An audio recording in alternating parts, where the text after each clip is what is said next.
la ville passe de 115 à 130 accusations pour irrégularité présumée. Selon les informations du journal britannique The Times, les accusations pour de prétendues irrégularités financières dont Manchester City est accusé se sont alourdies. Suite à une correction par la Premier League, ces infractions présumées sont passées de 115 à 130. Le nombre d'accusations portées contre Manchester City pour irrégularité financière présumée est passé de 115 à 130, selon le The Times de mardi. Le club anglais a été accusé de 115 irrégularités en février 2023, mais, selon le journal britannique, la Premier League a dû procéder à une correction et augmenter l'accusation à 130 en raison d'une confusion sur certains problèmes liés aux différentes saisons. Cela ne signifie pas qu'il y aura des frais supplémentaires, mais simplement que certaines conditions devront être réglées.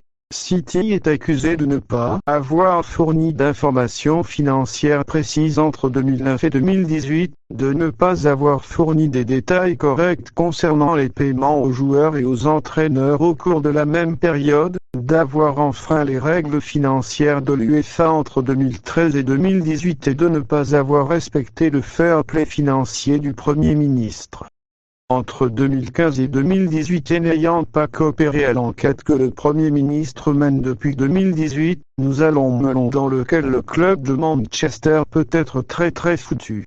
Le procès dans cette affaire a débuté en septembre et s'est terminé ce lundi, avec un verdict attendu en 2025.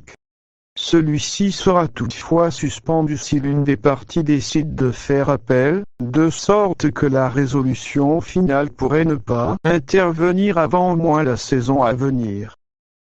La sanction que peut recevoir l'équipe est si elle est reconnue coupable peut aller de la perte de points à la relégation, ou rester une amende financière comme cela s'est déjà produit en 2019, lorsque l'UEFA l'a sanctionné de 2 ans sans concourir en Europe, mais le tribunal arbitral du sport l'a réduit à une sanction financière. City clame son innocence depuis le début de l'affaire. Le RB Leipzig sort une chemise en velours pour Noël. Le RB Leipzig et Puma ont sorti un t-shirt en velours pour commémorer Noël.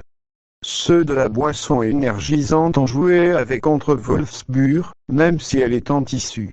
La vente de maillots est l'une des grandes sources économiques des clubs.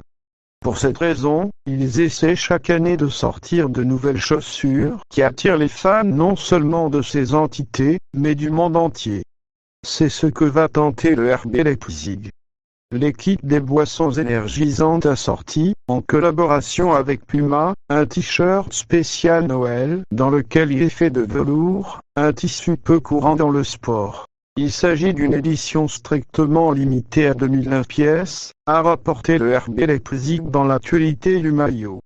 2009 correspond à l'année de fondation de l'un des plus jeunes clubs d'Allemagne.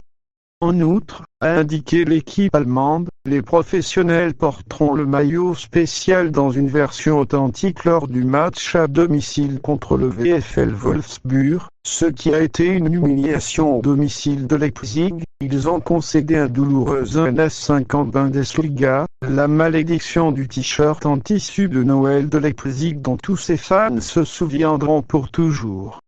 Le samedi 30 novembre, ils ont fait leur début avec ce beau maillot, mais pour l'effacer de la carte et concourir pour lui dans les positions sombres du jeune club allemand, une défaite écrasante et avec peu de mains, qui n'a servi à rien d'autre que de haïr.